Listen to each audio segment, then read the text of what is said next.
the laws in this country are against men. They are not pro women, they are anti men. महिलाओं के पास महिला थाने हैं, महिला courts हैं, महिला हेल्पलाइन है, महिला कमीशन है। मैन के पास कुछ नहीं है। आप कोई फील्ड ले लीजिए, Indian men are committing more suicides than women. Deepak, मान लीजिए मैं हूँ और मैं आपका दोस्त हूँ और मुझे पता चलता है कि मेरे खिलाफ एक वारंट निकला है, तो ये मेरा फर्स्ट स्टेप क्या होना चाहिए? वकील हाजिर हो। रेड एफएम पॉडकास्ट पे वकील हाजिर हो। आज जो वकील हमारे सामने हाजिर हैं, advocate Deepak Somani. Welcome to the show Deepak. Thank you Dhruv. We are talking in a time जहाँ पे एक केस बहुत ज़्यादा चर्चा में है। आई थिंक आपके काम से काफ़ी रिलेटेड है, जिस पर्पज़ से आपने बताया कि आपने पेज स्टार्ट किया था। हम लोग स्पेसिफिकली बात कर रहे हैं जो केस इस टाइम इंटरनेट को जिसने अपनी गिरफ्त में ले रखा है, अतुल सुभाष के बारे में, regarding the laws which are against men. I would say, I won't mince words when I say this, that the laws in this country are against men. They are not pro women, they are anti men. So my first question, पहला सवाल मेरा आपसे है, आपने अपने career में कितनी बार देखा है कि आपको पता है that the man is not the accused, उसने कुछ गलत नहीं किया है, लेकिन फिर भी इम्प्लीकेट होता है? See Dhruv, almost daily I come across a situation where some or the other aggrieved man come to my office or meet me outside court and they say कि सर मेरे केस में मेरे को फंसा दिया मेरी वाइफ ने, मेरे इन लॉज ने, एंड मैं क्या करूं बचने के लिए। And I feel so helpless to even look him in the eye and say कि you don't have much to do because at the end of the day the laws are favouring women. It's not something which is not known to common people. So man can only defend themselves in these cases. उनको prosecute करने के लिए ना तो हमारी courts ने ना तो लेजिस्लेचर ने कोई ऐसा राइट दिया है to if he is aggrieved तो वो कहीं किसी प्लेटफॉर्म पे जाके अपनी वॉइस रेज कर सके या कहीं अपनी ग्रीवांस लॉन्च करा सके. महिलाओं के पास महिला थाने हैं, महिला कोर्ट्स हैं, महिला हेल्पलाइन है, महिला कमीशन है. मैन के पास कुछ नहीं है. No men commission, no dedicated courts for men, no dedicated police station for men to even reach out to that platform and raise their voice. So ये बहुत ही मेरे according एक it's a serious issue which needs to be addressed. It's high time that people like you and I have to raise our voices to at least give men an opportunity to raise and lodge their grievances. Lancet की एक report है about population index वगैरह, वो major करते हैं population का behaviour किस तरह का है. पिछले 50 सालों में इंडिया में the suicide rate among main has increased, it has sky rocketed. 2023 में 1,64,000 मौतें सुसाइड की वजह से हुई, ठीक है, जिसमें से विमेन का रेशियो कितना होगा आपको क्या लगता है? अगर 1,64,000 सुसाइड हुई हैं तो उसमें से आपको क्या लगता है कि विमेन का कितना? In matrimonial cases it won't be more than 10%. Absolutely bang on. 1,64,000 में से सिर्फ 45,000 विमेन थी, 1,19,000 मेन थे. तो suicide rate and men lead, Indian men lead women across categories in terms of suicide. Age, marital status, education, profession, आप कोई field ले लीजिए, Indian men are committing more suicides than women. Women might have more thoughts about committing suicides, लेकिन it is the man who is committing suicide and ending their life. क्या legal system में कोई भी ऐसी remedy available है for main जिनको wrongfully accused किया जा रहा है? सी रेमेडीज़ हैं, रेमेडीज़ हर चीज़ की हैं. एंड इस पर्टिकुलर सिचुएशन में द बेस्ट रेमेडी इज़ कि जो एग्रीव्ड मैन है, फॉर इंस्टेंस एक्स एक हस्बैंड है जिसके अगेंस्ट में फॉल केसेस हो गए हैं, तो he can approach states high court, local states high court, and वहाँ जाकर एक क्वॉशिंग पिटीशन आर्टिकल 226 और 227 ऑफ कॉन्स्टिट्यूशन ऑफ इंडिया, हमारे संविधान के अंदर एक 2 आर्टिकल्स दिए गए हैं जिसमें रिट की पावर्स हैं हाई कोर्ट के पास. सो उस रिट की पावर्स का इस्तेमाल करके जो भी एग्रीव्ड हस्बैंड है वो एक रिट फाइल करे कि मेरे अगेंस्ट में ये एलिगेशंस हैं, ये एविडेंस हैं जो दिखाते हैं कि ये एक तरीके से मतलब साधारण रूप से फॉल्स हैं. तो उसमें हाई कोर्ट के पास पावर है कि अगर कोई एफआईआर लॉन्च हुई है तो उसको भी कैंसिल कर देगी, कैंसिल मतलब कॉश कर देगी. और अगर कोई कंप्लेंट प्रोसीडिंग्स हैं महिला कोर्ट में, डीवी प्रोसीडिंग्स हैं, तो उसको भी ख़त्म कर देगी. अच्छा, दीपक, मान लीजिए मैं हूँ और मैं आपका दोस्त हूँ और मुझे पता चलता है कि मेरे खिलाफ एक वारंट निकला है, किसी मेरी एक्स गर्लफ्रेंड ने या फिर मेरी वाइफ ने मेरे खिलाफ एक कंप्लेंट दर्ज की है, FIR पुलिस में। पुलिस मेरे घर पे आती है और मुझे अरेस्ट करने की बात करती है। मेरा फर्स्ट स्टेप क्या होना चाहिए? फर्स्ट स्टेप आपका ये होना चाहिए कि आप पुलिस वालों से पूछोगे कि एफ का नंबर क्या है, किस थाने में रजिस्टर्ड है, आप किस थाने से आए हो, FIR की कॉपी दो मेरे को एलिगेशंस बताओ मेरे अगेंस्ट में क्या है, और कंप्लेनेंट कौन है, वाइफ है, गर्लफ्रेंड है, हूसोएवर इट इज़। फिर वो आपको जर्नली ये होता है कि वो देते नहीं है, you know how police works in our country. So वो आपसे आप ज़बरदस्ती करेंगे, आपको मारेंगे, आपको पीटेंगे, आपसे तू तड़ाक करेंगे, आपको ले जाएंगे। इन this case what you can at best do is, आपके जो भी फैमिली मेम्बर्स हैं अगर उनके सामने आपको अरेस्ट करके ले गए हैं तो they can file a writ of habeas corpus. Habeas corpus एक रेमेडी है आम लोगों के पास, जिसमें उनको ये राइट मिलता है कि अगर उनको अनलॉफुली डिटेन कर लिया है किसी भी एजेंसी ने, सिर्फ पुलिस नहीं, CBI, ED या किसी थर्ड पर्सन ने भी अगर बंद करके रखा हुआ है, तो एक रिट पिटिशन लगती है हेबियस कॉर्पस की, जिसमें कोर्ट के पास, हाई कोर्ट के पास ये पावर है कि वो ऑर्डर देगी पुलिस को कि जहाँ भी ये बंदा है XYZ प्लेस इंडिया में कहीं भी है, उसको ढूंढ के हमारे सामने प्रोड्यूस करो। फिर वो आपको सुनेगी और अगर लगता है कि डिटेंशन लॉफुल है या अरेस्ट अनलॉफुल है तो आपको इमीडिएटली छोड़ देगी। अच्छा दीपक, मान लीजिए मैं अरेस्ट हो गया हूँ, मैं जेल के अंदर हूँ, बिहाइंड द बार्स। मेरे पास क्या क्या राइट्स हैं जो कि मैं तब भी एक्सरसाइज कर सकता हूँ? मैं बिहाइंड द बार्स हूँ, अभी मेरी पेशी नहीं हुई है, मुझे पता नहीं है मेरे पे क्या एलिगेशन है, बस मुझे बताया गया FIR लॉज हुई है, आपको थाने चलना है, मुझे आके मेरे ऑफिस से अरेस्ट करके ले गए हैं, ठीक है। अब मेरे पास क्या क्या राइट्स हैं, मैं आगे कैसे प्रोसीड कर सकता हूँ? See, it's a simple remedy. Police is bound to make the accused appear before the concern magistrate within 24 hours of the arrest. 24 घंटे के अंदर आपको पुलिस को किसी भी सूरत में, जो भी लोकल, फॉर इंस्टेंस आप मुंबई में रहते हो, अरेस्ट आपको दिल्ली में करा है तो दिल्ली के जो लोकल मैजिस्ट्रेट होगा उसके पास अपीयर करवाएंगे बाकायदा। तब जब आप अपीयर हो रहे हो तो you can put fourth your grievances कि फॉर एग्जांपल अगर मारपीट करी है पुलिस ने तो आप ये भी कह सकते हो कि मेरे तो मारपीट कर रहे हैं, या कोई भी अभद्र व्यवहार या कोई भी किसी भी तरीके की कोई भी इशू होती है तो आप मजिस्ट्रेट के सामने, आपको राइट है कि आप अपनी ग्रीवांस को लॉन्च करें। एक हो गया ये।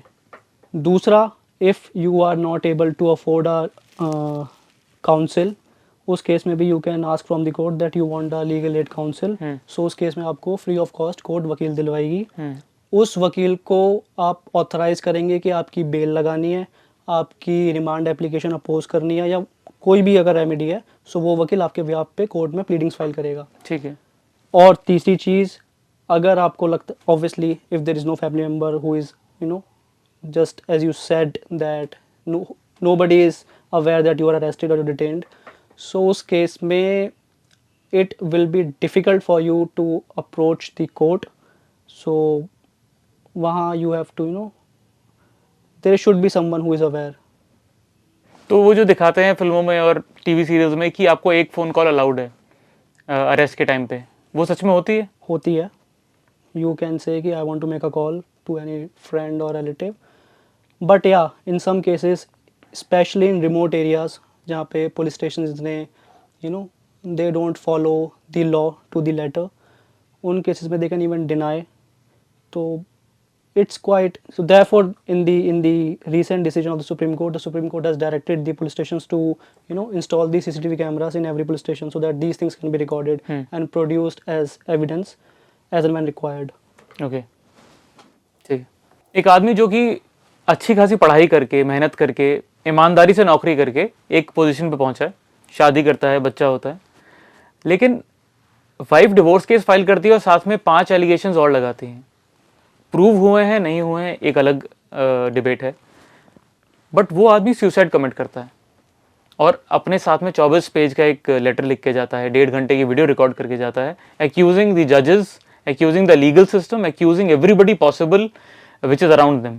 आप being a legal professional इस केस को किस नज़रिए से देखते हैं? Have you seen this happening on a daily basis? क्या ये रोज़मर्रा की चीज़ है लीगल सिस्टम में? इतना कॉमन हो गया है ध्रुव, I'll tell you, just as I said that I meet these aggrieved men on a daily basis, they come to my office, they meet me you know, even my followers, if I will just show you my DMs, इतने सारे messages होते हैं कि sir मेरी wife ने 498 कर दिया है, मेरे को हर डेट पे पेश होना पड़ता है, मेरे इन लॉस को भी इम्प्लिकेट कर लिया है, मेरी बहन को, मेरी सासू को, उसके ससुर जी को, सबको 498 is you know FIR proceedings where you can implement anyone and you know whosoever the wife wishes.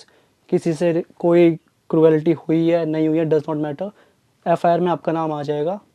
वो तो फिर ट्रायल की चीज़ें हैं कि you know if the allegations are made out, वो चीज़ें बहुत बात की हैं. But if an FIR is lost, the accused has to appear before the court on each and every date.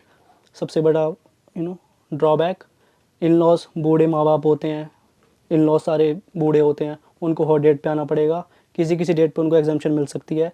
But you no this is the most saddest affair that women को ये right दिया है कि अगर आपकी मर्ज़ी की नहीं हो रही है ससुराल में, तो आप जिसको चाहे उसको घसीट लो और फिर ट्रायल चलता रहेगा. And you know in our country trial takes years to conclude. So पता नहीं कब ट्रायल ख़त्म होगा, 10 साल में, 7 साल में, 15 साल में. तब तक आपको ये सारी जो दिक्कतें हैं वो सामना करना पड़ेगा. बेल लेनी पड़ेगी, बेल मिलेगी, हाई कोर्ट से जाना पड़ेगा, वहाँ से नहीं मिलेगी, सुप्रीम कोर्ट जाना पड़ेगा, मिल जाएगी, very good. But conditions impose होती हैं बेल के बाद भी. कहीं बाहर नहीं जाओगे, इनसे मिलोगे नहीं, विटनेस टैम्परिंग नहीं करोगे, कहीं भी तुम्हें मतलब किसी अर्जेंट काम के लिए भी जाना तो भी कोर्ट की परमिशन लोगे, थाने को बताओगे. तो ये सारी चीज़ें बहुत प्रॉब्लम क्रिएट करती हैं. Parents fight, couples fight, everybody fights. Relationship में फाइट्स होती हैं, लेकिन कोर्ट जब ये देखता है कि बच्चा सफ़र कर रहा है, हमेशा कोर्ट का एक कॉमन बिहेवियर होता है कि माँ के पास कस्टडी रहनी चाहिए. Is it not time that we assess माँ को कस्टडी देनी चाहिए या फिर बाप को कस्टडी देनी चाहिए? Look, the law is settled on this issue. The law says that अगर बच्चा 5 साल से कम है तो जनरली कस्टडी माँ के पास रहेगी. ठीक है. Because feeding is there and other things you know which only mother can give to a child. इसलिए लॉ ये बहुत क्लियर है कि 5 साल तक generally until and unless there is an exceptional case custody माँ के पास रहेगी. 5 साल के बाद बाप को you know I am telling you this based on my experience, 5 साल के बाद बाप को भी कस्टडी दे सकती है court. And the basic principle to ascertain who should get the custody is that the welfare of the child. अगर माँ के पास रिसोर्सेज नहीं है, फाइनेंशियल रिसोर्सेज नहीं है, इन्वायरमेंट ऐसा नहीं है कि बच्चे की अपब्रिंगिंग ठीक से हो सके, और बाप के पास वो चीज़ें हैं, तो in these cases the fathers do get the custody of the child. But vice versa, अगर बाप पीता है, रात को घर लेट आता है, बच्चों को टाइम नहीं दे सकता, तो इन केसेस में the custody remains with the mother. So ये सेटल्ड लॉ है, इसमें कुछ ज़्यादा ग्रे एरिया है नहीं. अच्छा दीपक, ये जो अतुल सुभाष का केस है, इसमें he has also blamed the जजेस. उन्होंने बोला है कि जजेस ने ब्राइब की डिमांड करी है. इस केस में आप क्या करेंगे? इस केस में कॉन्विक्ट या फिर एक्यूज्ड क्या करेगा? सी, जज ने डिमांड करी है या नहीं करी है, now this can not be ascertain because the man is gone. एक वही कंप्लेंट बन सकते थे इस केस में, but you know he is not there to lead the case. So and of course bribery is a separate thing, but even if a judge has passed a wrong decision, still no prosecution can be held against him because he is immune. He is given immunity under criminal procedure court and now which is now the भारतीय नागरिक सुरक्षा संहिता. सो अगर जज ने कोई disastrous decision भी दे दिया है तो उस केस में भी he has got the immunity कि उनके अगेंस्ट में कोई भी लीगल एक्शन नहीं हो सकता. अच्छा, तो ब्राइबरी का जहाँ तक सवाल है तो अब वो एलिगेशन तो चले गए हैं. So in this case, nothing can be done against the judge, in my opinion. But yeah, since I have recently came to know that an FIR has been lodged against the wife under 108 of the BNS for abetment to suicide. So उस case में yes, if she gets convicted, तो उनको 10 साल तक की सज़ा हो सकती है. और उनके घर वालों को, जिनका नाम भी मदर इन लॉ का उन्होंने नाम स्पेसिफिकली मेंशन किया है. एक FIR में एक और सेक्शन ऐड करा गया है, that is section 3 subsection 5 which says कि अगर सपोज करो 4 लोगों की किसी एक्स बंदे की मर्डर करने की इंटेंशन थी, तो अगर सज़ा होती है और ये सेक्शन लगा हुआ है सेक्शन 3 सबसेक्शन 5, तो सारों को इक्वल सज़ा होगी. अच्छा, जैसे फांसी होगी तो सारों को होगी because they had the common intention to commit the offence. तो अगर माँ को 10 साल की सज़ा मिले, यानी कि उसकी वाइफ को 10 साल की सज़ा मिलेगी, तो उनकी मदर इन लॉ यानी कि वाइफ की जो माँ है उनको भी 10 साल की सज़ा मिलेगी. मैरिटल रेप को लेके अभी तक इंडिया में लॉ क्या है और इसमें एडवांसमेंट्स क्या क्या हो रही हैं? Okay, so under the Bharatiya Nyaya Sanhita, which is the new penal code of India, there are दो सेक्शंस हैं जिसको मैं हाईलाइट करूंगा जो मैरिटल रेप से डील करते हैं. Though it's not a clear cut offence in India still, but yeah first is section 67 जो ये कहता है कि अगर हस्बैंड और wife they are living separately for some reason, judicial separation है, कोर्ट ने बोला है कि अलग रहो, या अदरवाइज भी कोई डिस्प्यूट है, आपस में नहीं बन रही है, उन केसेस में अगर अलग रह रहे हैं, अगर ड्यूरिंग दैट पीरियड वो they form sexual intercourse, it will be considered as rape. अच्छा, this is clear cut provision under the penal code. और दूसरा सेक्शन है सेक्शन जो इसका जेनेसिस है why marital rape is still not an offence, that is because section 63 exception 2 of the Bharatiya Nyaya Samhita says कि अगर बीवी 18 साल से ज़्यादा है और अगर कुछ फोर्सफुल फिजिकल इंटरेक्शन होता भी है, so it will not be considered as rape. अगर 18 से कम है, so it will definitely be a rape because minors cannot give consent, so they are incompetent under the eyes of law to give consent, so it will be a non-consensual relation. एक आपकी reel थी कुछ time पहले जिसमें आपने बताया कि client का फ़ोन आया कि उनको बुक किया गया रेप के केस में just because the wife was 17 year old. तो वो क्या, उस केस के बारे में कुछ बताइए. या यू आर राइट. मेरे पास एक केस था जिसमें लड़का था यूपी के एक गांव से. He was not from a very higher strata, बहुत गरीब परिवार से था, बट या एज यू नो यूपी और इन रिमोट एरियाज़ में चाइल्ड मैरिज अभी भी होती हैं, कोई माने ना माने but it is still prevalent. So उस केस में क्या हुआ था कि शादी हुई, so of course the couple had sexual intercourse, but कुछ डिस्प्यूट आया बीच में. परिवार वाले जो लड़की के थे उन्होंने जाके थाने में एफआईआर करवा दी कि मेरी लड़की माइनर थी, तो जो इनके साथ इनका जो सेक्सुअल इंटरकोर्स हुआ है वो रेप कंसिडर होगा क्योंकि she was a minor, so she was incompetent to give her consent for any physical relations. So police ने एफआईआर लॉन्च कर ली रेप के केस में सेक्शन 85 में, और अब उसका ट्रायल चल रहा है. He is behind the bars. We have filed his bail application before the local court, before the court of session जज. It is still pending. Notice has been issued but अभी bell नहीं मिली है. Still behind bars. Okay, और क्या लग रहा है future क्या होगा इस केस का? Future C it's a double edged sword, क्योंकि अगर माँ बाप ने ये बोला है कि मेरी लड़की माइनर थी और हमने तब भी शादी करवा दी, so they can be booked under the prohibition of child marriage act. अच्छा, सो शायद उन्होंने ये कॉन्टेम्पलेट नहीं करा होगा या वॉट एवर कि अगर ये वो स्टेप लेते हैं तो ये उनको भी इम्प्लीकेट करता है under different. Correct. So this issue will be raised at a later stage. That's what I feel. Conviction के कितने चांसेस हैं? कन्विक्शन के चांसेस हैं भी और नहीं भी हैं, बिकॉज इफ़ एनी जज would feel that since child marriage is still prevalent, होती हैं, नॉर्मल है रिमोट एरियाज़ में, सो दैट जज might see the facts of the case since it's a peculiar case. So उस केस में acquittal भी हो सकता है, बट इफ सम कंजर्वेटिव जज हैज़ दिस ब्रीफ, सो उस केस में या there is a clear cut case of conviction. अच्छा, So therefore I say to each and every men that no matter how deep your relationship, don't have physical relations with a minor girl. Gender equality के context में आपको क्या लगता है कि Indian laws में और क्या चेंज करना ज़रूरी है?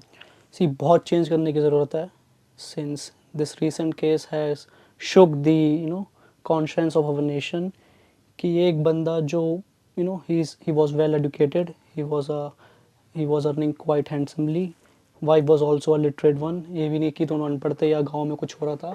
They were living in a metropolitan city. In cases में भी अगर आदमी ये बोलता है कि मैं कोर्ट में जाता हूँ और मेरा मजाक उड़ाया जाता है कि तूने सुसाइड क्यों नहीं करा, जज साहब उस पर हंसते हैं कि ये तो नॉर्मल है, होता ही है, तू आदमी है, तू कैसे रो सकता है. सो इस केस में हमें सोचने की ज़रूरत है कि हमें क्या चेंज करना चाहिए.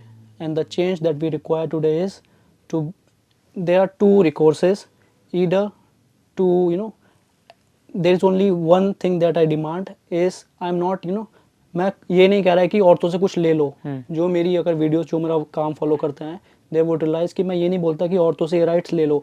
मेरा सिंपल सा पॉइंट है कि आदमियों को भी सेम राइट्स क्यों नहीं दे सकते. अगर डेफिनेशन में ये आता है कि any women can approach the court, so why it can not be any person. सिर्फ वुमेन ही क्यों? आदमियों के साथ भी होता है, लाइव एग्जांपल अभी आ गया हमारे सामने.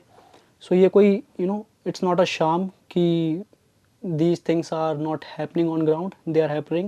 And as a practicing lawyer I can say that these things are happening with approx, if not more than at least 20% married men. But since they don't have any platform to raise their voice, वो बेचारे बैठे रहते हैं. उनको थाने भेजो. एक recent case हुआ था जिसमें सेम कंडीशन थी, तो आदमी ने मेरे को बोला कि मेरे साथ ये क्रुएल्टी हो रही है, मेंटल क्रुएल्टी बहुत ज़्यादा है. जैसे कि बहुत तरीके की, खाने में प्रॉब्लम करती थी, खाना नहीं देती थी, वो खुद भी नहीं बना के खा सकता, मदर इन लॉ को टॉर्चर करती थी, फादर इन लॉ को टॉर्चर करती थी, घर का पूरा कंट्रोल अपने हाथ में ले रखा था. घर में 6 कमरे थे, 5 कमरे अपनी कस्टडी में रखे हुए थे, वहाँ पे लॉक लगाया हुआ था. उनमें टीनेंट्स रहते थे, उनका रेंट भी खुद लेती थी, किसी के साथ शेयर नहीं करना. और जबकि घर मदर इन लॉ का था, कोई राइट नहीं था under the present law. Still एक legal I call it matrimonium terrorism कि इतने इन्फ्लुएंस में थी अपने राइट्स के कि मैं पूरा घर अपने पास रखूँगी और तुमसे जो होता हो तुम कर लो. और उसको मारती भी थी, पति को. he has shot the videos where he was being beaten by the wife. I have seen those videos myself. So अब ये वो बात जाके थाने में बताएगा कि मेरी बीवी मेरे को मारती है, तो हंसेंगे वो तो लोग. गया वो थाने में, बोला जी FIR लॉन्च कर लो, हर्ट की चोट लगी हुई है. कह रहे पागल है क्या? FIR लॉन्च करने से मना कर दिया. हंस रहे थे उस पर कि तू मर्द हो क्या हो सकता, पागल है क्या, भाग जाए ऐसे. And this is happening in metropolitan city. In Delhi. So my question again here is PILs file होती हैं. एक recent केस जो मैंने पढ़ा कि सुप्रीम कोर्ट ने PIL को ये क्या रिजेक्ट किया कि फ्यूचर में कोई भी सुसाइड कमिट करेगा, कोई भी कम्युनिटी सुसाइड कमिट करेगी, आप उनका एक कमीशन बनाने को बोल दोगे. Why are you asking for men's commission and they quash the PIL. So is it really not getting to the supreme court, या फिर हमारा लॉ मानता ही नहीं है इस चीज़ के लिए? See, that's the problem. We don't even acknowledge these problems of men. सबसे लॉ बनने की सबसे पहली इनिशियल स्टेज ये होती है कि you should acknowledge the problem. Problem नहीं एक्नॉलेज करोगे तो उसकी रेमेडी कहाँ से मिलेगी? Correct. First you have to understand that this is actually happening. कोई हवा में नहीं हो रहा कि बातें एक आधा केस हो गया. बहुत से केसेस जाके आप फैमिली कोर्ट्स में देखो, और जो लोग ये सोचते हैं कि ये केसेस नहीं हो रहे हैं, 1-2 केसेस हैं इक्का दुक्का, जाके एक बार फैमिली कोर्ट्स में देखें आदमी की क्या हालत है, वो रोते हैं. अभी recently I was at Karkardooma court, there was one matter. वहाँ पे there was a army personnel, he was in his uniform. कोई मैटर था उनके वाइफ से, तो वो आए हुए थे केस में. आप यकीन नहीं मानोगे, कोर्ट में जब मैटर ख़त्म हुआ, कोर्ट के दोनों बाहर आए, I was standing outside the court, उसको चांटे मार रही थी while he was in the uniform, army uniform. मतलब इतनी भी लिहाज नहीं कि कोई बंदा अगर what ever disputes you might be having between you, that's a separate thing, but इतना तो रिगार्ड करोगे कि कोई यूनिफॉर्म में तो उसको physical assault you can not commit. It's not doing justice to that uniform.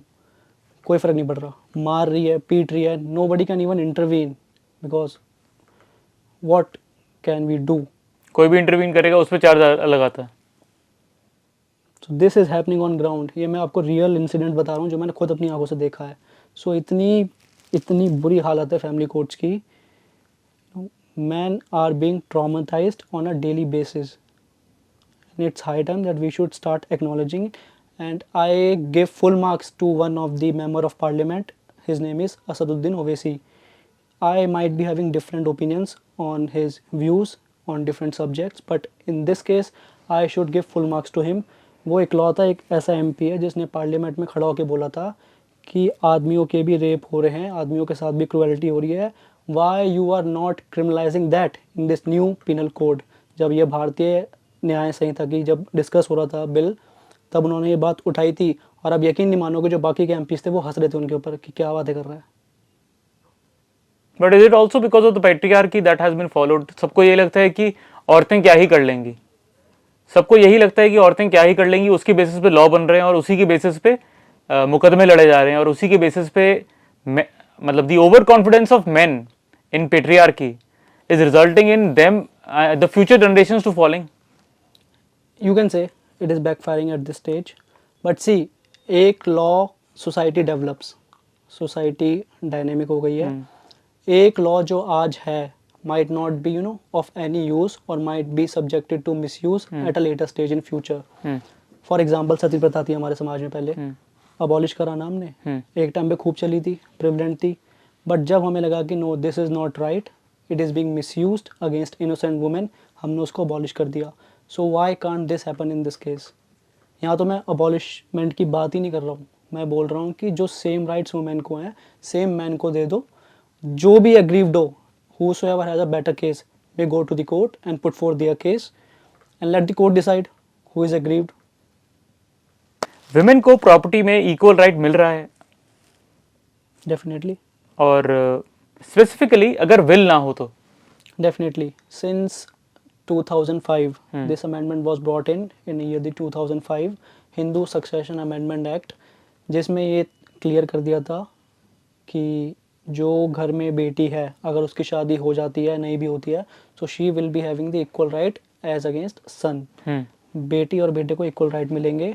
Will में भी एक सेफगार्ड दिया है कि अगर कोई माँ बाप चाहते हैं कि मेरी बेटी को ना मिले कुछ, वो मैरिड है, वेल सेटल्ड है, उसको ज़रूरत नहीं है फाइनेंशियल असिस्टेंस की, सिर्फ मेरी जो एस्टेट है वो बेटे को जाए, उस केस में भी law has given a safeguard and there are many decisions of the honourable courts कि अगर कोई बेटी को एक्सक्लूड करता है विल से, so they have to give a specific reason for that. Suppose करो कि वेल सेटल्ड है, ज़रूरत नहीं है, सो ये रीज़न विल में देना पड़ेगा आपको, तभी वो विल वैलिड मानी जाएगी. अगर ये रीज़न नहीं है, so it can be subjected to challenge before any competent court. Okay, तो अच्छा, सिर्फ लिख देने से नहीं होगा, वो चैलेंज भी हो सकता है. अगर ये उन्होंने स्टेट नहीं करा विल में कि क्यों इनको नहीं दे रहे हैं बेटी को, अगर ये नहीं है, so that will becomes vulnerable, that can be challenged and that will can be set aside by the court. जो मेंटेनेंस के केसेस हम देख रहे हैं कि कोर्ट में ले जाके पति को बोला जाता है आप मेंटेनेंस दीजिए, अगर लड़की की शादी नहीं हुई है तो मेंटेनेंस कौन देगा? माँ बाप, टिल शी गेट्स मैरिड. अच्छा, या अनमैरिड है लाइफ टाइम के लिए, तो लाइफ टाइम पेरेंट्स देंगे. अगर विडोड है तो भी पेरेंट्स देंगे. तो भी पेरेंट्स देंगे. ये पेरेंट्स का वो है, in laws and parents both, अच्छा, they are bound to take care of the widow. ठीक है. And if they don't, then she can file the claim before the court. कि इनकी आमदनी है या फिर इनके पास एक प्रॉपर्टी है, इनके पास एक सर्टेन बैंक बैलेंस है और ये मुझे नहीं दे रहे हैं, डेफिनेटली और वो एडमिसिबल होगा. एडमिसिबल है. It's given under the this Hindu adoption and maintenance act. अच्छा, yes, there is a right given to women that अगर लड़कों के केस में क्या है, अगर मेजर हो गए हैं, माँ बाप से कोई राइट नहीं है लेने का, खुद कमाओ, खुद खाओ, खुद करो. बट बेटी जब तक मेजर भी हो गई है, अनमैरिड है, माँ बाप देंगे, मैरिड है तो पति देगा, और अगर पति इन केस पति की डेथ भी हो गई है तो या तो माँ बाप देंगे या इन लॉज देंगे. डोमेस्टिक वायलेंस केस में अगर 4 मेंबर हैं घर में, सास, ससुर, पति और बीवी, ठीक है, क्या जो सास है वो डोमेस्टिक वायलेंस का केस कर सकती है बहू पे? Definitely. See, it's a protection given to women, तो सास भी वुमेन ही है. अगर उसकी जो डॉटर इन लॉ है कोई भी क्रुएल्टी करती है, डोमेस्टिक वायलेंस करती है, तो that mother in law has equal right कि वो कोर्ट में जाए और बोले कि मैं अपनी बहू से परेशान हूँ, मारती है, पीटती है, गाली गलौज करती है, तू तड़ा करती है, बहुत बदतमीजी करती है. So she has equal protection of law under that act. तो डॉटर इन लॉ को भी सेम सेक्शंस में चार्ज किया जाएगा? डेफिनेटली. जेंडर स्पेसिफिक लॉज यानी डाउरी, डोमेस्टिक वायलेंस, इनके मिसयूज को प्रिवेंट करने के लिए क्या कोई प्रोविजन है? डेफिनेटली है, और ज़्यादा दूर नहीं जाना आपको, आपके भारतीय न्याय संहिता द न्यू पिनल कोड उसी के अंदर दिए हुए हैं. मलेशियस प्रोसिक्यूशन पहली रेमेडी, अगर आपको फॉल्सली इम्प्लीकेट करके और आपका एक्यूटल हो गया उस केस में, then you have the right to approach any competent court and charge the wife और the girlfriend whosoever has charge you falsely, कि उनके अगेंस्ट में आप मलेशियस प्रोसिक्यूशन का एक केस दर्ज करें. और उसमें and the provision is section 217 of the BNS. Simple सी एफआईआर होगी. But the problem is this, in India trial takes years to conclude. Suppose करो 10 साल ट्रायल चला, 10 साल के बाद अगर आपको पता लग रहा है कि मेरा एक्यूटल हो गया, मैं बरी हो गया, so will you have the energy to prosecute someone again? So this is the problem. So this is why I say that in India this system is such कि बंदा एनर्जी लूज कर देता है to even fight for his rights. So अगर 10 साल कोई torture झेल के आया है, सो वो सेम कोर्ट कचहरी, same FIR, same police station, वो उनसे जाने की बिल्कुल इच्छा ही नहीं होती उस आदमी की। मैंने कितने केसेस में अपने क्लाइंट को सजेस्ट करा है that now you have secured an acquittal, so why don't you charge the person for malicious prosecution. वो कहते हैं सर एनर्जी नहीं है, अब ख़त्म करते हैं। सो this is the problem, but we are talking about the remedies. So the remedy is that if a person has given false evidence before a court, and evidence could be a statement that is given under oath, कसम खा के court में आपकी wife ने या किसी ने भी झूठी गवाही दी है, so that is also a evidence.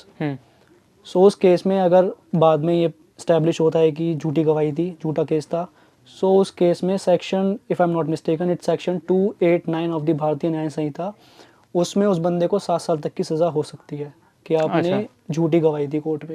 एक रेमेडी हो गई ये। दूसरी रेमेडी है under section 291 of the BNS, जिसमें यह है कि अगर सपोज करो मैंने आपके अगेंस्ट में मर्डर का केस कर दिया, अब मर्डर की एट मोस्ट पनिशमेंट क्या है, डेथ सेंटेंस या इम्प्रिजनमेंट फॉर लाइफ। तो अगर आपने ये झूठा केस मेरे पे कर दिया मर्डर का, सो अगर बाद में ये पता लगता है कि झूठा था, तो आपको भी मलेशियस प्रोसिक्यूशन में उतनी ही सज़ा मिलेगी जितनी मर्डर वाले को मिल सकती थी अगर वो कन्विक्शन झेलता। अच्छा, यानी कि अगर उसमें अगर फांसी की सज़ा हो सकती थी तो आपको फांसी भी मिल सकती है मलेशियस प्रोसिक्यूशन में। मलेशियस प्रोसिक्यूशन में I think everybody in the audience would be surprise to know कि अगर आप मलेशियस प्रोसिक्यूशन करते हो, यानी किसी को गलत केस में इम्प्लिकेट करते हो, तो be very sure that the other person has done something really wrong and it is true, क्योंकि अगर प्रूव नहीं हुआ तो फिर गए। But there is a caveat, अगर उस ऑफेंस की पनिशमेंट 10 साल से कम है तो ये सेक्शन अप्लाई नहीं करेगा। अगर 10 साल से ज़्यादा है, लाइफ इम्प्रिजनमेंट है, डेथ सेंटेंस है, उस केस में इक्वल पनिशमेंट मिलेगी आपको। अच्छा, मुझ पे अगर गलत इल्ज़ाम लगाया गया है और प्रूव हो जाता है कि ये इल्ज़ाम गलत था by the grace of God, by spending too many years, जो कि हमारा लीगल सिस्टम में पॉसिबल है, और मैजिकली प्रूव हो जाता है कि ये गलत, सारे जो भी इल्ज़ाम लगाए थे गलत थे, मेरे पास क्या है रेमेडी और मैं कंपनसेशन कैसे ले सकता हूँ? ठीक है, compensation you can get by even filing a suit for damages. Okay, that I have been subjected to damages because of this act. मेरे अगेंस्ट में चार्जेस लगे जिससे मेरे को इतना सब कुछ झेलना पड़ा। My life has been ruined. मैंने अपना काम छोड़ा, अपना परिवार छोड़ा, लीगल फीस बियर करी, एडवोकेट्स की, कोर्ट एक्सपेंसेस बियर करे, तो ये सारे can be accumulated in that suit for damages, कि इतना अमाउंट एज अ कॉम्पनसेशन मेरे को दिलवाया जाए। सेकेंडली क्या है, जैसा जस्ट एज आई सेड कि malicious prosecution, you can prosecute the person.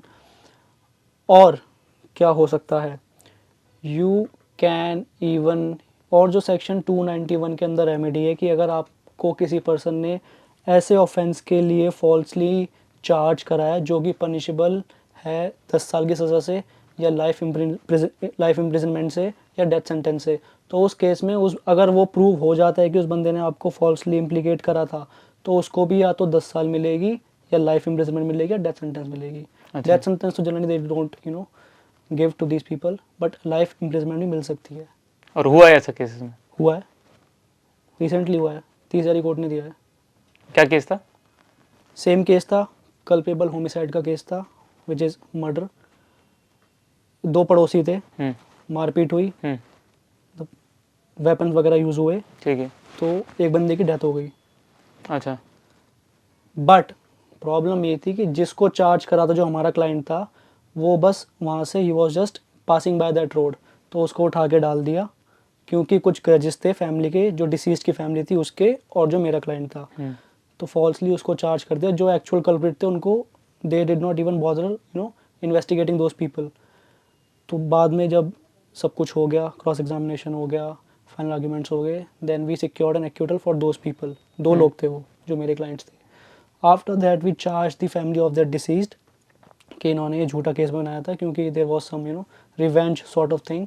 सो उस केस में the court accepted the arguments and they even the trial is on going.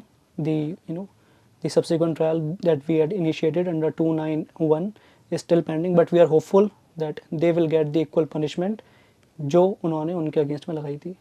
यानी उनको भी लाइफ इम्प्रिजनमेंट हो मिल सकती सकता है। फैमिली में डिस्प्यूट्स होते रहते हैं, लेकिन प्रॉपर्टी को लेके एक डिस्प्यूट है जो कॉमन हो गया है। जायदाद को लेके कोई भी डिस्प्यूट हो सकता है। बेस्ट तरीका क्या है to approach this problem? Court में जाना चाहिए या फिर आपसी मीडिएशन और आर्बिट्रेशन से इसको सॉल्व करना चाहिए? See, I would say court should be the last option अच्छा, because the system is such that in civil courts, suits takes years to conclude and to actually culminate into a result, into a decision.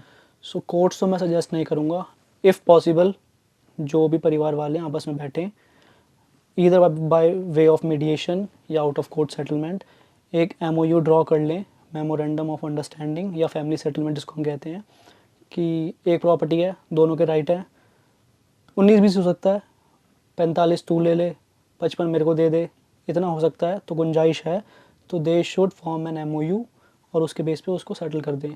Court में जाएंगे, suit file करेंगे, cross suits आएंगे, counter claims आएंगे, फिर हियार कितनी बड़ी है, हाई कोर्ट, फिर डिवीजन बेंच, फिर supreme court. I don't know, we have a client who is fighting with his brother since last 15 years. Property dispute है, अभी तक कुछ नहीं हुआ है. The case is pending before the high court. Dates लगती हैं एंड हाई कोर्ट्स में the board is so heavy कि आपका मैटर रीच ही नहीं करता. So in my opinion and in my advice, जितना हो सके प्रॉपर्टी डिस्प्यूट्स में स्पेशली सेटल करने पर जोर देना चाहिए. सिंपल से एक MOU बना लें जो कि it is valid under the present law and it can B enforced by way of a suit for specific performance. किसी भी कोर्ट में फाइल कर दो, काम खत्म. ठीक है, तो ये किसी भी वकील की हेल्प से आप ड्रॉ करवा सकते हैं? डेफिनेटली. ठीक. आप लीगल सिस्टम से काफ़ी साल से जुड़े हुए हैं. You are an honest lawyer, you work for legal literacy as well. लेकिन एक बात बताइए कि अगर मुझे ये जानना है कि मेरे को जो वकील गाइड कर रहा है वो सही गाइड कर रहा है, क्योंकि मुझे तो लॉ मैं पढ़ूंगा तो इतने मुश्किल कॉम्प्लेक्स लॉज हैं, मुझे समझ में नहीं आएंगे. कैसे पता लगा सकते हैं कि आपका जो वकील है वो सही है या नहीं, और कैसे पता लगा सकते हैं कि आपका वकील ऑनेस्ट है या नहीं? ऑनेस्ट भी हैं, डिसऑनेस्ट भी हैं, और हर प्रोफेशन में है. लीगल प्रोफेशन में नहीं, डॉक्टर्स में ले लो आप, इंजीनियर्स ले लो आप, चार्टर्ड अकाउंटेंट्स ले लो, किसी भी प्रोफेशन में लो आप. There are people who are honest, there are people who are dishonest. But as far as how to choose your lawyer is the question of how to choose your lawyer is concerned, you can always take second opinion. जैसे कि हम करते भी हैं medical एडवाइजेज़ में. एक doctor साहब ने कुछ बोला, कुछ डाउट आया, आपने सेकंड डॉक्टर से कंसल्ट करा, वहाँ पे हो सकता है वो अपहेल्ड कर दें पहला ओपिनियन, हो सकता है वो different opinion they they. So likewise in legal profession, अगर आपको लगता है, अगर ज़रा सा भी इंडिकेशन मिलता है कि शायद वकील साहब ही हैज़ बिकम ग्रीडी या he is not counselling in the manner you expect, so you can always take a second opinion from some other lawyer. बहुत सारे लॉयर्स हैं, किसी से भी ले लो, कोई भी जो अच्छा लॉयर हो. सो एक तो ये है to ascertain whether you are being rightly counselled by your lawyer और नॉट. दूसरी चीज़ आप क्या कर सकते हो, आप हर डेट पे खुद जाया करो कोर्ट में, because as a practising lawyer I see that some for one or the other reason sometimes counsels also don't want matter to proceed. वो जूनियर्स को भेज देते हैं, वो एडजमेंट सीक कर लेते हैं, वो पास ओवर लेते हैं, फिर आते नहीं है तो डेट लग जाती है. सो ये सारी चीज़ें होती है विच प्रोलॉन्ग अ ट्रायल और अ सूट. ये जो सिविल डिफेमेशन केस होता है, पहले तो ये होता क्या है और इसका टाइमलाइन और प्रोसेस क्या होता है, और ये क्रिमिनल डिफेमेशन केस से अलग कैसे है? See first of all what is defamation. Defamation is any untrue statement. बदनामी करना बेसिकली. बदनामी करना, लिखित में करना या मुंह से करना, पब्लिकली करना. कैसे भी? पब्लिकली. अच्छा. हाँ, अगर आपने इनको या मेरे को आपने कुछ बोल दिया अभी in a private conversation, so that cannot be considered as defamation. But social media पे लिख दिया तो? Social media obviously it will be defamation. चाहे 5 लाइक है उसमें, चाहे 1 लाइक है, चाहे But अगर 0 सोश- लाइक है. अच्छा 0 लाइक है. 0 लाइक है, but it has been put in a public domain, so it will attract the offense of defamation. So basically defamation are of two sorts, civil defamation and criminal defamation. Civil defamation में is defamation will remain the same, but it's a different remedy where you can get the compensation for that by filing a suit for damages. कि for instance आपने मेरे against में कुछ ऐसा बोल दिया किसी स्पीच में या किसी लाइव में कि which is defamatory, which is untrue, तो I can file a suit before the competent court. Competent court कौन सी होगी? जहाँ पे वो चीज़ बोली गई है. यानी जिस स्टेट में बोली गई है. जैसे आपने दिल्ली में किसी, सपोज करो आपने ईस्ट दिल्ली में बोला है, so I will file my case in the Calcutta court कि आपकी जुरिसडिक्शन में ये चीज़ बोली गई है. So this has cost this has tarnished my reputation मेरी इज्जत लोगों की नज़रों में कम हुई है, मेरी रेपुटेशन घटी है. So I am filing this suit for damages to claim amount as a compensation from Dhruv. अच्छा so this is one remedy. अच्छा And as far as criminal defamation is concerned, it is an offense under the penal code. But इस case में defamation के case में FIR launch नहीं होती है, since it's a non-cognizable offense. अच्छा So आप थाने में जाके FIR नहीं कर सकते. You have to file a complaint before the magistrate. आप ही जाओगे, आप complaint लेके जाओगे, फाइल करोगे, कोर्ट को लगता है कि हाँ defamation होल्ड करता है. प्राइमा फेशियाई अगर बनी है तो वो नोटिस इशू करेगी, मेरे को सम्मन करेगी, मेरे को बुलाएगी, मैं अपना जवाब दूंगा, फिर वो पूरा ट्रायल चलेगा. बट FIR और पुलिस इसमें नहीं आएगी. अच्छा पुलिस इन्वॉल्व नहीं होगी इसमें. नहीं, क्योंकि FIR नहीं है तो पुलिस का कोई अनटिल अनलेस मैजिस्ट्रेट कुछ ऑर्डर देते. ऑर्डर दे दे. किसी केस में अगर सिविल डिफेमेशन केस में जैसे आपने बताया कि आपको लोकेशन मालूम होनी चाहिए, अगर मुझे लोकेशन नहीं मालूम कि फलाने आदमी ने फलाने औरत ने कहाँ पे बैठ के मुझे डिफेम किया है, तो क्या मैं केस फाइल नहीं कर सकता? बिल्कुल कर सकते हो. इसमें you have to take recourse to civil procedure court, जो ये कहता है कि एक सूट कहाँ का इंस्टीट्यूट हो सकता है. एक सूट हो सकता है जहाँ पे डिफेंडेंट यानी कि जिसने डिफेमेशन करी है वो रहता हो, या फिर वो बिजनेस करता हो, या जहाँ पे जो मैंने बताया कि अगर आपको यहाँ बैठ के आपके अगेंस्ट में कुछ बोला गया है, so that will be considered as a cause of action. ठीक है. सो उस केस में वो कॉज ऑफ एक्शन हो गया. बट जहाँ डिफेंडेंट रहता है या जहाँ पे वो ही कंडक्ट्स हिज बिजनेस, वहाँ पे भी फाइल कर सकते हो.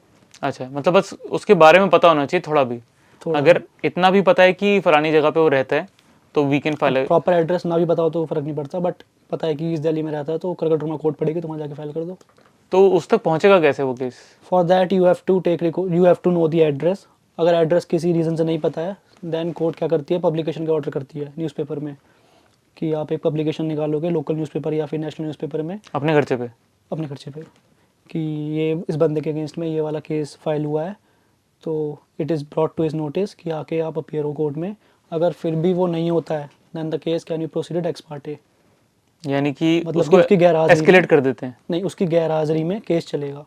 केस चलेगा और प्रूव भी हो सकता है. प्रूव हो सकता है. एक्विटल भी, मतलब एक्विटल भी हो सकता है और एक्यूज भी हो नहीं, ये सकता मैं है. सिविल डिफेमेशन की बात कर सिविल रहा में. हूँ. अच्छा. क्रिमिनल में क्रिमिनल में अगर आप मजिस्ट्रेट के पास जाते हो और वो सम्मन देने के बाद भी नहीं आता है, उस केस में जब मैं जैसे कि मैंने बोला कि मजिस्ट्रेट पुलिस की हेल्प ले सकता है, तो इस केस में पुलिस की हेल्प लेगा कि जहाँ भी ढूंढ के लाओ और प्रोड्यूस करो इसको. और पुलिस को मतलब बाय द ऑर्डर करना ही पड़ेगा. करना ही पड़ेगा. Marriage as we discussed it is becoming scary by the day. Live in relationships on the rise हैं. इंडिया में लिव इन रिलेशनशिप्स को लेके अगर एक कपल लिव इन रिलेशनशिप में रह रहा है तो क्या राइट्स अवेलेबल हैं उनको?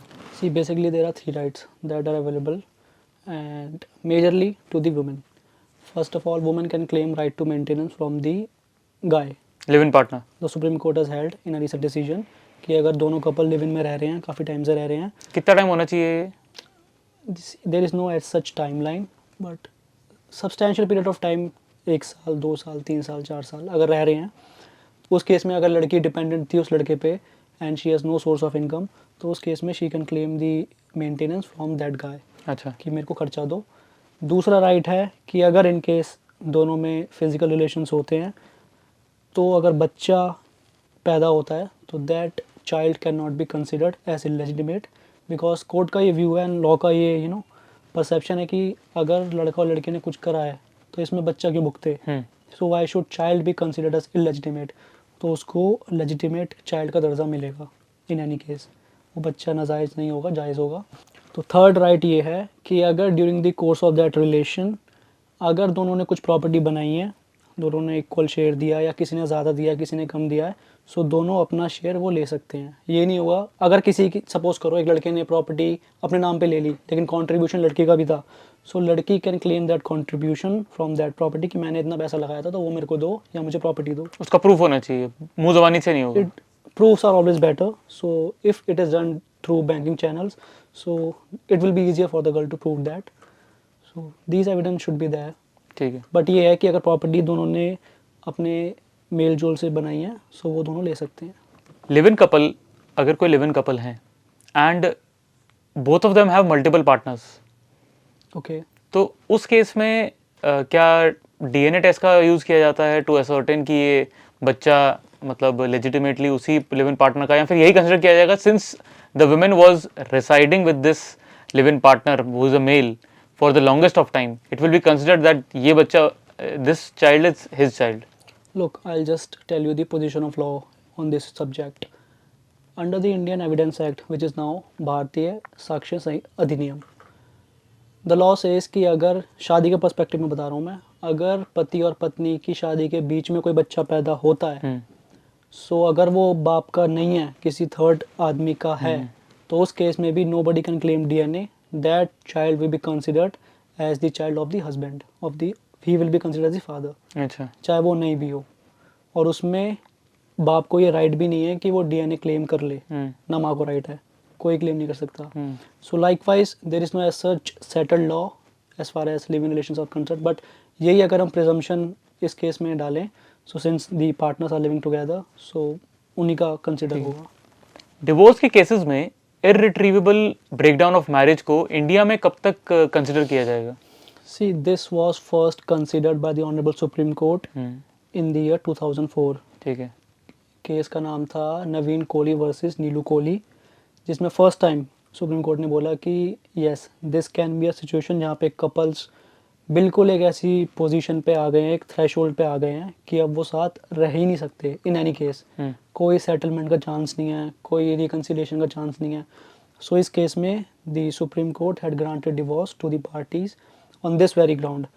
But yeah, as of now, this is not codified provision under any matrimonial law, but obviously anyone can approach the Honorable Supreme Court, and the Supreme Court has the power under Article 142 of the Constitution. Supreme Court के पास Article 142 of the Constitution में power दी गई है कि supreme court कोई भी order कर सकती है to meet the ends of justice, to do complete justice.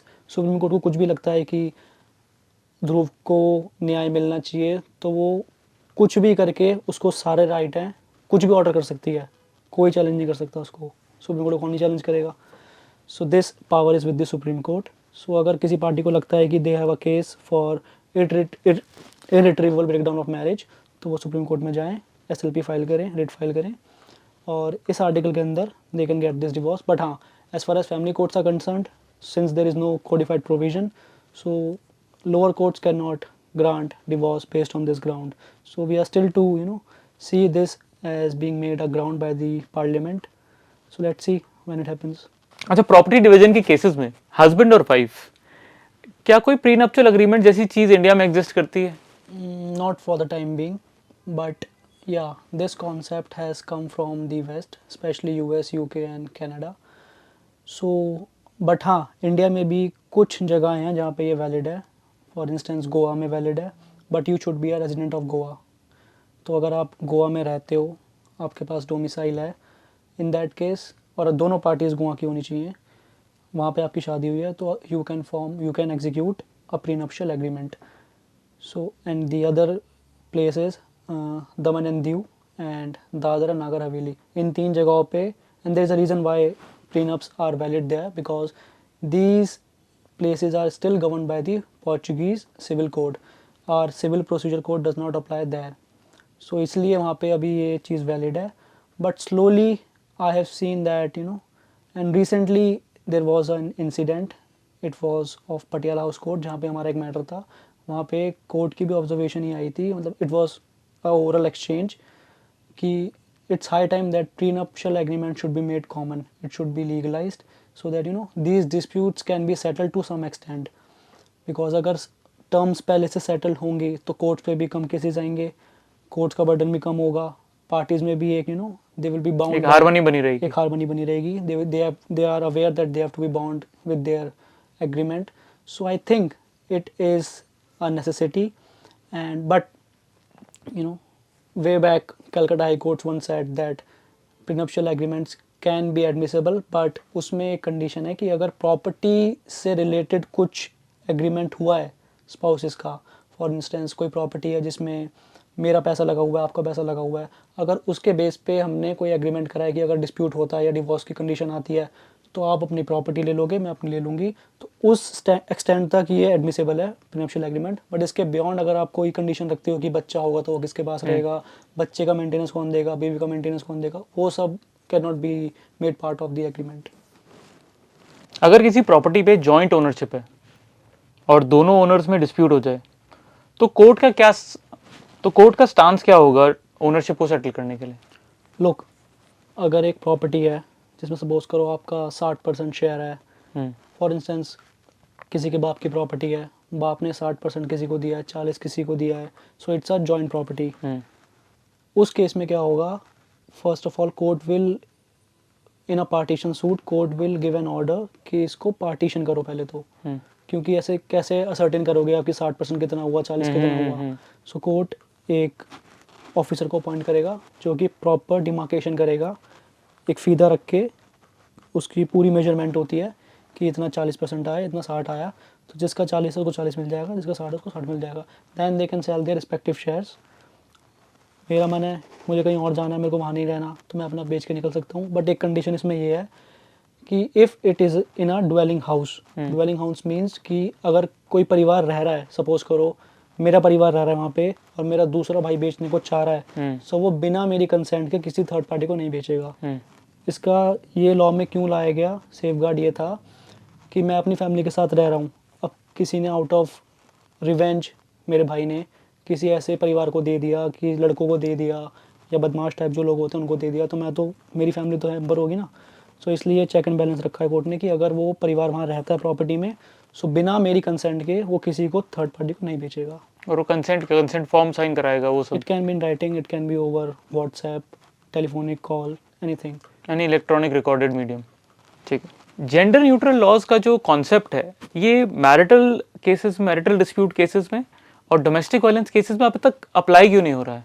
C there are few reasons for that, and first of all I would say that आदमियों को कभी भी एज अ वोट बैंक किसी भी गवर्नमेंट ने नहीं देखा। अच्छा। Women are considered as a vote bank. So उनके राइट्स की जहाँ तक बात आती है, सारे एमपीज़ खड़े होते हैं, सारी लेजिस्लेटिव असेंबलीज खड़ी होती हैं, सारे न्यूज़ चैनल खड़े होते हैं, सब बात करते हैं, पर in so far as man are concerned, man are not actually bothered for them selves, just like we have man in our families. वो अपने लिए नहीं सोचते, वो परिवार के लिए सोचते हैं, वो दूसरों के लिए सोचते हैं। So likewise in this case, RG का मेडिकल कॉलेज केस होता है तो सारे आदमी खड़े हो जाते हैं, पर जब अतुल सुभाष का केस होता है तो कोई नहीं खड़ा होता।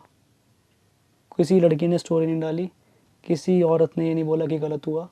There are few women who are still raising their voice and I give full marks to those women, but आप देखो एक केस में कितना इशू हाइप होता है, दूसरे केस में कितना होता है। So this is the problem with this. तो वोट बैंक आप कह रहे हैं कि एक रीजन है कि politically that is not a viable concept, gender neutrality. दूसरा क्या रीजन है?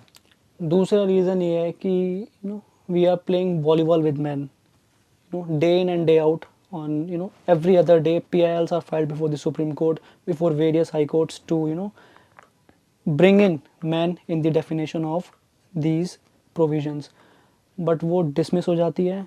the courts का view ये है कि we don't have the power to make laws, and rightly so, since the power to make laws lies with the parliament, the legislature। तो court PIL dismiss करती थी ये बोल के कि पार्लियामेंट के पास पावर है, वो करेंगी।